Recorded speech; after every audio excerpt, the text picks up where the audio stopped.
کس کس کو جنت میں لے جایا جا رہا ہے، کس کس کو دوزخ میں لے جایا جا رہا ہے۔ آپ ابو البشر ہیں، سب کے والد ہیں، تو ہم سب ان کی اولاد میں سے ہیں۔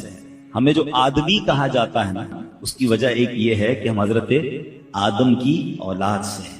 وہ قیامت کے دن دیکھ رہے ہوں گے کہ میری اولاد میں سے کون کون جنت میں جا رہا ہے، کون کون دوزخ میں جا رہا ہے۔ اتنے میں حضرت آدم علیہ السلام کی نظر پڑے گی کہ جناب رسول اللہ صلی اللہ تعالی علیہ وسلم کا امتی، اسے فرشتے جہنم کی طرف لے جا۔ حالانکہ آپ کی امت میں اور بھی، آپ حضرت آدم کی اولاد میں تو بہت سارے نبیوں کی امتیں ہیں، مگر جب سرکار دو عالم علیہ السلام کا امتی جہنم کی طرف جا رہا ہوگا تو حضرت آدم علیہ السلام پکاریں گے یا احمد یا احمد، نبی پاک کو پکاریں گے۔ سبحان اللہ، نبی پاک علیہ السلام کو جیسے ہی یہ آواز ملے گی، سرکار دو عالم علیہ السلام حضرت آدم علیہ السلام کے پاس پہنچیں گے اور فرمائیں گے لبیک یا ابو البشر، اے ابو البشر فرمائیے کیا فرمانا ہے۔ تو حضرت آدم علیہ السلام کہیں گے کہ یہ آپ کا امتی ہے، فرشتے اسے جہنم کی طرف لے جا رہے ہیں۔ نبی پاک علیہ السلام فرماتے ہیں کہ جب میں یہ سنوں گا تو میں حضرت آدم علیہ السلام کی صدا سن کر فرشتوں کے پاس جاؤں، اور آقا فرمائیں گے اے میرے رب کے فرشتوں ٹھہر جاؤ۔ فرشتے عرض کریں گے یا رسول اللہ صلی اللہ علیہ وسلم، ہم تو محکوم ہیں، ہمیں جو آرڈر ہوتا ہے ہم وہ کرتے ہیں، ہم اللہ کی نافرمانی تو نہیں کرتے، ہمیں یہ حکم ملا ہے تو ہم فرشتے کس کو لے کر جہنم میں جا رہے ہیں۔ تو اب نبی پاک علیہ السلام اپنے مبارک ہاتھ سے اپنی داڑھی کو پکڑ کر عرش الہی کی طرف رخ کر کے عرض کریں گے اے میرے رب، کیا تو نے مجھ سے وعدہ نہیں فرمایا کہ میری امت کے معاملے میں مجھے غمگین نہیں کرے گا؟ پیار تو دیکھیں، اپنی امت سے محبت تو دیکھیں۔ آقا خود فرما رہے ہیں کہ میں رب کی بارگاہ میں عرض کروں گا اے رب، تو نے مجھ سے پرومس نہیں کیا کہ میری امت کے بارے میں مجھے غمگین نہ فرمائے گا۔ اب فرشتوں کو حکم دیا جائے گا اطیعوا محمدا، محمد علیہ السلام کی فرما برداری کرو۔ یہ حکم ملتے ہی کیا ہوگا؟ اعلیٰ حضرت امام اہل سنت اپنے ایک شعر میں لکھتے ہیں چھوڑ کر مجھ کو فرشتے کہیں محکوم ہیں۔ اب تو حکم آرڈر بجا لانے کا حکم مل گیا ہے نا، چھوڑ کر مجھ کو فرشتے کہیں محکوم ہیں ہم، حکم والا کی نہ تعمیل ہو زہرا کیا ہے۔ حضور آپ کا حکم نہیں مانیں گے تو کس کا مانیں گے؟ اب نبی پاک فرمائیں گے کہ اس بندے کو پھر میزان عمل پر لاؤ، اعمال تولے گئے ہوں گے، رزلٹ اناؤنس ہو گیا ہوگا، گناہ زیادہ ہوں گے، جہنم میں جانے کا فیصلہ ہو گیا ہوگا، مگر آقا فرمائیں گے پھر میزان پر لاؤ، پھر اس کی اعمال تولو۔ اب جب اس کی اعمال تولے جائیں گے تو نبی پاک علیہ السلام فرماتے ہیں میں اپنی جیب سے ایک کاغذ کا ٹکڑا نکالوں گا اور اس کی نیکیوں کے پلڑے پر رکھ دوں گا۔ جس کے گناہ زیادہ ہیں، نیکیاں کم ہیں، آقا فرماتے اب میں اپنی جیب سے ایک ٹکڑا نکالوں گا کاغذ کا اور اس کے نامہ اعمال میں نیکیوں کے پلڑے پر رکھ دوں گا۔ نبی پاک فرماتے ہیں جیسے ہی وہ پرچہ رکھوں گا اس کی نیکیوں کا پلڑا بھاری ہو جائے گا۔ اچھا، اب جیسے ہی یہ سارا کچھ منظر ہوگا تو محشر میں ایک شور برپا ہو جائے گا، کامیاب ہو گیا، نیکیوں کا پلڑا بھاری ہو گیا، اب اسے جنت میں لے جاؤ۔ سبحان اللہ، اسی کلام کا شعر ہے نا، صدقے اس رحم کے اس سایہ دامن پہ نثار، صدقے اس رحم کے اس سایہ دامن پہ نثار، اپنے بندے کو مصیبت سے بچایا کیا۔ اچھا، اب یہ سارا ماجرا تو ہو جائے گا، مگر کمال یہ ہے کہ جس بندے کا یہ معاملہ ہوگا نا وہ نہیں پہچانا ہوگا ابھی تک یہ ہے کون سی ہستی جنہوں نے میرا اس مصیبت میں ساتھ دیا۔ آرڈر ہو چکا ہے، جہنم فرشتے لے جا رہے ہیں، انہوں نے آ کر انٹرسپٹ کیا، میری نیکیوں کا پلڑا بھاری کیا، میرا جنت کا آرڈر نکل آیا۔ اب وہ فرشتے جب جنت کی طرف لے جائیں گے نا، اگر رکو تو صحیح، مجھے پہلے ان سے ملنے تو دو، یہ ہے کتنی پیاری ہستی، اس مصیبت میں میرے کام آئے ہیں۔ سرکار دو عالم علیہ السلام کی بارگاہ میں حاضر ہو کر وہ شخص عرض کرے گا میرے ماں باپ آپ پر قربان، آپ کا چہرہ کتنا نورانی ہے، آپ کتنے حسین ہیں، آپ کیسے اعلیٰ اخلاق والے ہیں، آپ نے میرے آنسوؤں پر رحم کھایا ہے، میرے گناہ معاف کروائے ہیں۔ حضور اپنا تعارف تو کروائیے، آپ کون ہیں؟ اللہ اکبر۔ سرکار دو عالم علیہ السلام فرماتے ہیں میں اسے جواب دوں گا میں تیرا نبی محمد صلی اللہ تعالی علیہ وسلم ہوں، اور یہ وہ تیرا درود پاک ہے جو تو نے مجھ پر پڑھا تھا، میں نے آج ہی یہ دن کے لیے تمہارے لیے سیو کر کے رکھا ہوا تھا۔ اللہ اکبر، اللہ اکبر۔ دو باتیں سیکھنے کو مل رہی اس حدیث میں، ایک کہ درود پاک کتنی کمال کی چیز ہے، یہ نیکیوں کا پلڑا بھاری بنانے والا عمل ہے، یہ اللہ کی رضا حاصل کرنے والا عمل ہے، اس سے بگڑے کام سنور جاتے ہیں۔ مگر انفارچونیٹلی پرابلم یہ ہے، کون سا ایسا بیان ہے، کون سی ایسی محفل ہے جس میں درود پاک کے فضائل بیان نہیں ہوتے؟ مگر اگر ہم دیکھیں تو یہاں بہت بڑی تعداد جو ہے پورا دن گزر جاتا ہے ایک بار بھی درود نہیں پڑھتے ہیں، حالانکہ یہ کثرت سے پڑھنے والا وظیفہ ہے۔ اگر میں یہاں سے پوچھنا شروع کروں تو سب کا کوئی نہ کوئی پرابلم ہوگا، کوئی بیمار بیٹھا ہوگا، کوئی قرضے میں ہوگا، کوئی کسی ڈیفیکلٹی، کوئی کس پرابلم۔ سچی بات بتاؤں، ہر درد کی دوا ہے صلی علی محمد، ہر درد کی دوا ہے صلی علی محمد، تعویذ ہر بلا ہے صلی علی محمد صلی اللہ علیہ وسلم، مگر پڑھتے نہیں، سوشل میڈیا پر گھنٹوں گزارتے ہیں۔ پلیز آپ کر کے دیکھیں ایک بار، آپ کسی بھی پرابلم میں نا ایک بار کر کے دیکھیں، آپ کثرت سے درود پاک پڑھنا شروع کر دیں، اپنی آنکھوں سے اپنی مصیبتیں حل ہوتے ہوئے دیکھیں گے، آپ کے شولڈر سے برڈن ریلیز ہوتے ہوئے آپ دیکھیں گے، آپ کے دماغ پر اگر کوئی ٹینشن ہے آپ اس پہ ریلیف ہوتا ہوا خود اپنی آنکھوں سے دیکھیں گے، آپ روزی میں برکت دیکھیں گے۔ یہ میں نہیں کہہ رہا، یہ نبی پاک کے فرمان ہیں، انہوں نے وعدے فرمائے ہیں، انہوں نے یہ حدیث ارشاد فرمائی ہیں، لیکن ہم نہ جانے کیوں درود پاک اس طرح انوالو نہیں ہوتے۔ اور پھر قیامت کے دن انشاءاللہ، یہ ایک حدیث نہیں ہے، کئی حدیثوں کو اگر آپ پڑھیں، سرکار دو عالم علیہ السلام فرماتے تم میں سے میرے سب سے زیادہ نزدیک قیامت کے دن وہ ہوگا جس نے مجھ پر سب سے زیادہ درود پڑھے گا۔ میرے حوضے کوثر میں کچھ لوگ آئیں گے، حدیثوں کو خلاصہ پیش کر رہا ہوں، جن کو میں کثرت درود کی وجہ سے پہچان لوں گا، پیارے آقا انہیں پہچان لیں گے۔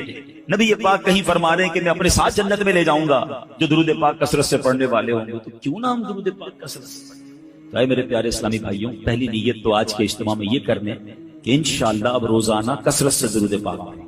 ایک بار محبت کے ساتھ پڑھ لیں، صلو علی الحبیب صلی اللہ تعالی علی محمد صلی اللہ علیہ وسلم۔ اس حدیث سے ایک اور جو خوبصورت بات سیکھنے کو ملی کہ سرکار دو عالم علیہ الصلوۃ والسلام قیامت کے دن کس طرح اپنے امتیوں کی شفاعت فرمائیں گے، کس طرح تلاش کر کر کے گناہ گاروں کی بخشش کروائیں گے، یعنی کتنا پیار ہے انہیں کہ اس دن جب ساری دنیا کے لوگ جمع ہوں گے، سرکار دو عالم علیہ الصلوۃ والسلام کو اپنے امتیوں کا خیال ہوگا۔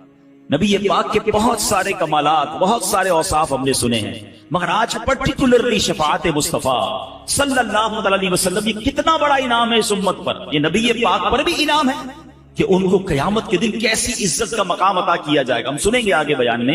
اور پھر ہم گناہگاروں پر یہ کتنا بڑا احسان ہے کہ ہم اس نبی علیہ الصلوۃ والسلام کے امتی ہیں جن کو رب نے مقام محمود عطا فرمایا، جو شفاعت کبریٰ فرمائیں گے۔ آج سنتے جائیے اور ایمان تازہ کیجیے، اپنی محبت میں اور اضافہ کیجیے، اور آخر میں انشاءاللہ بیان کے میں یہ بھی بتاؤں گا کہ وہ کون سے اعمال ہیں، اگر اس کو ہم اپنا لیں تو انشاءاللہ شفاعت کے حقدار ٹھہر جائیں گے، انشاءاللہ نبی پاک کی شفاعت ملنا مزید آسان ہو جائے گی۔ اب ذرا سنیے گا، حضرت حرب بن سریج رحمت اللہ تعالی علیہ فرماتے کہ ایک مرتبہ امام زین العابدین رضی اللہ تعالیٰ عنہ کے شہزادے امام محمد رحمت اللہ تعالی علیہ کی میں خدمت میں حاضر ہوا اور میں نے عرض کی، آل رسول ہیں امام زین العابدین کے صاحبزادے امام محمد، کہ اے پیارے امام، عراق کے لوگ کہتے ہیں کہ قیامت میں نبی پاک علیہ السلام شفاعت فرمائیں گے، ذرا یہ فرمائیے کیا یہ شفاعت حق ہے؟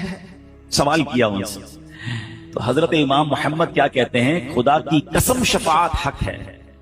مجھے حضرت محمد بن حنفیہ نے حدیث بیان کی، انہوں نے مسلمانوں کے چوتھے خلیفہ مولا علی شیر خدا کرم اللہ تعالی وجہ الکریم سے یہ حدیث سنی ہے کہ نبی پاک علیہ السلام نے فرمایا، میں روز قیامت شفاعت کرتا جاؤں گا یہاں تک کہ میرا رب مجھے فرمائے گا ارضیت یا محمد، یعنی اے پیارے محبوب کیا آپ راضی ہو گئے؟ میں عرض کروں گا ربی ارضیتو، اے میرے رب میں راضی ہو چکا۔ سبحان اللہ، یعنی نبی پاک کی رضا اللہ کو محبوب ہوگی، اور سبحان اللہ پھر آگے جو کمال کا جملہ ارشاد فرمایا نا، یہ سمجھیے اس بیان کا عطر ہے، اگر آپ اس کو اس ٹیسٹ کو لے لیں گے نا آپ کی روح بھی آج خوش ہو جائے گی۔ حضرت حرب بن سریج فرماتے ہیں کہ امام محمد نے یہ حدیث شریف سنانے کے بعد فرمایا، اے اہل عراق، کیا تم یہ سمجھتے کہ قرآن کریم میں سب سے زیادہ امید دلانے والی یہ آیت؟ اگر میں اب آپ سب سے سوال کروں کہ قرآن کی وہ کون سی آیت ہے جو سب سے زیادہ امید دلاتی ہے، تو جنہوں نے کچھ قرآن ترجمے سے پڑھا ہے 99% وہ یہ جواب دیں گے کہ ایک آیت ہے جو گناہ گاروں کے لیے بڑی امید والی ہے، وہ کون سی ہے؟ لا تقنطوا من رحمت اللہ۔ اللہ فرماتا ہے اللہ کی رحمت سے مایوس نہ ہونا، بڑی امید ہے نا اس میں۔ مگر امام محمد کیا فرماتے ہیں؟ کہتے ہیں نہیں، ہمارے نزدیک یہ نئی آیت نہیں ہے، بلکہ ہم تمام اہل بیت کا یہ متفقہ فیصلہ کہ سب سے زیادہ امید دلانے والی قرآن کی آیت یہ ہے جس میں رب نے ارشاد فرمایا وَلَسَوْفَ يُعْطِيكَ رَبُّكَ فَتَرْضَىٰ، اے محبوب ہم قریب تمہیں اتنا عطا فرمائیں گے کہ تم راضی ہو جاؤ۔ اچھا بڑی کمال کی بات ہے، اس نے تو سرکار دو عالم علیہ السلام کو عطا کیا جا رہا ہے نا، اس میں ہمیں کیوں خوش ہونا ہے؟ امت کے لیے کیا انعام ہے؟ اللہ اپنے حبیب سے فرما رہا ہے وَلَسَوْفَ يُعْطِيكَ رَبُّكَ فَتَرْضَىٰ، اے محبوب ہم قریب تمہیں اتنا عطا فرمائیں گے کہ تم راضی ہو جاؤ گے۔ آپ کو پتہ ہے نبی پاک پر جب یہ آیت نازل ہوئی تو سرکار دو عالم علیہ السلام نے کیا فرمایا؟ آقا علیہ السلام نے اس وقت فرمایا جب تک میرا ایک بھی امتی جہنم میں ہوا میں راضی نہیں ہوں گا۔ کہتے ہیں یہ آیت سب سے زیادہ امید دلانے والی ہے کہ رب نے اپنے حبیب کو راضی کرنے کا وعدہ فرمایا، اور حبیب پاک نے اپنی امت سے کیا وعدہ کر لیا کہ میں راضی نہیں ہوں گا جب تک میرا ایک ایک امتی جہنم سے باہر نہ نکال لوں۔ اے میرے پیارے اسلامی بھائیوں، اب ذرا غور کیجئے، دنیا میں اگر ہم نے کسی کو بلینک چیک دے دیا جائے کہ مانگی کیا مانگنا ہے، آفر کوئی کرے کہ بتاؤ کیا چلے، تو ہمیں تو شاید اپنے لوگ یاد آئیں گے، اپنے گھر والے یاد آئیں گے، اپنے فیوچر پلانز یاد آئیں گے۔ اللہ نے گویا نبی پاک کو اس آیت میں بلینک چیک عطا فرمایا وَلَسَوْفَ يُعْطِيكَ رَبُّكَ فَتَرْضَىٰ، اے محبوب ان قریب تمہارا رب تمہیں اتنا دے گا کہ تم راضی ہو جاؤ گے۔ آقا اپنے لیے مانگتے، اپنی آل کے لیے، اپنی فیملی کے لیے۔ اے امتیوں ہم سے کتنا پیار ہے، جب تک ایک بھی امتی جہنم میں ہوگا میں رب سے راضی نہیں ہوں گا، یعنی میں اس کو جہنم سے نکال لوں گا۔ اے میرے پیارے اسلامی بھائیوں، شفاعت کے بارے میں عقیدہ کیا ہونا چاہیے، یہ بڑا ضروری ہے، اپنا بلیف سمجھ لیں۔ ایز اے مسلم ہمارا شفاعت کے بارے میں ہمارا عقیدہ کیا ہونا چاہیے؟ یاد رکھیے کہ ہمارے پیارے آقا علیہ السلام قیامت کے دن شفاعت فرمائیں گے، آپ کی شفاعت قبول کی جائے گی، اس کا عقیدہ رکھنا یہ واجب ہے، ٹھیک ہے؟ شفاعت مصطفیٰ کا انکار کفر ہے۔ کیوں کفر ہے؟ کہ شفاعت کا جو انکاری ہے وہ قرآن کی آیتوں کا انکاری ہے، وہ حدیثوں کا انکاری ہے، کیونکہ قرآن میں واضح طور پر محبوب پاک کی شفاعت کا بیان ہے۔ اب میں چند قرآن پاک کی آیتیں اور چند حدیثیں بیان کرتا ہوں کہ کہاں کہاں نبی پاک کی شفاعت کا بیان ہے۔ ایک تو یہی آیت وَلَسَوْفَ يُعْطِيكَ رَبُّكَ فَتَرْضَىٰ، اے محبوب ان قریب تمہارا رب تمہیں اتنا دے گا کہ تم راضی ہو جاؤ گے۔ اور نبی پاک کا یہ فرمانا کہ جب تک ایک امتی بھی جہنم میں ہوا میں راضی نہ ہوں گا، یہ پہلی آیت۔ اب دوسری سنیے، اللہ کریم ارشاد فرماتا ہے 26ویں پارے میں سورہ محمد آیت نمبر 19، ارشاد ہوا وَاسْتَغْفِرْ لِذَنبِكَ وَلِلْمُؤْمِنِينَ وَالْمُؤْمِنَاتِ۔ آسان ترجمہ قرآن کنز العرفان، اور اے حبیب اپنے خاص غلاموں اور عام مسلمان مردوں اور عورتوں کے گناہوں کی معافی مانگو۔ اب ذرا غور کیجئے، معاف کرنے والا کون ہے؟ رب ہے۔ جس نے معاف کرنا ہے وہ خود ہی نبی پاک کو کیا فرما رہا ہے کہ اپنی امت کے لیے مجھ سے استغفار کر لو تاکہ میں ان سب کی بخشش فرما دوں۔ اب بتائیے کیا نبی پاک رب کا کوئی فرمان ٹال سکتے ہیں؟ اس کا مطلب یہ ہوا کہ ربی نے فرمایا ہے کہ اے محبوب اپنی امت کی مجھ سے سفارش کرو، ان کے لیے استغفار کرو۔ تو قرآن کی یہ آیت بھی بتا رہی ہے کہ نبی پاک کو شفاعت کا حق عطا فرمایا، شفاعت کا تحفہ عطا فرمایا گیا۔ اور سبحان اللہ، اب آئیے پارہ 15 سورہ بنی اسرائیل آیت نمبر 79 میں ارشاد ہوتا ہے عَسَىٰ أَن يَبْعَثَكَ رَبُّكَ مَقَامًا مَحْمُودًا۔ کتنی خوبصورت آیت ہے۔ اللہ فرماتا ہے قریب ہے کہ آپ کا رب آپ کو ایسے مقام پر فائز فرمائے گا کہ جہاں سب تمہاری حمد کریں گے۔ مقام محمود کیا ہے؟ نبی پاک سے ہی سوال کیا گیا کہ یا رسول اللہ مقام محمود کیا ہے؟ فرمایا ہوا الشفاعہ، وہ شفاعت ہے۔ سبحان اللہ، مقام محمود نبی پاک علیہ السلام کو جب عطا کیا جائے گا نا، وہ قیامت کے دن ایسا نرالا منظر ہوگا، اللہ اکبر۔ انشاءاللہ عاشقان رسول اس دن کے انتظار میں ہیں۔ سیدی اعلیٰ حضرت کہتے ہیں نا، عرش حق ہے مسند رفقت رسول اللہ کی، دیکھنی ہے حشر میں عزت رسول اللہ کی۔ خدا کی قسم اس دن نبی پاک کی عزت ساری دنیا دیکھے گی۔ اور یہ بھی یاد رکھیے گا کہ اس دن صرف مسلمان نہیں غیر مسلم بھی مان جائیں گے۔ جو آج نبی پاک کی شفاعت کے منکر ہیں وہ بھی مان جائیں گے، کیونکہ رب نے انہیں مقام کیسا دینا ہے وہ اپنی آنکھوں سے سب کچھ ہوتا ہوا دیکھ رہے ہوں گے، وہ مقام کیسا ہوگا۔ آئیے حدیث پاک کا خلاصہ سنیے اور ایمان تازہ کیجئے۔ نبی پاک کی خصوصیت یہ ہے کہ روز قیامت پیارے آقا علیہ السلام سب سے پہلے اپنے روضہ مبارک سے باہر تشریف لائیں گے۔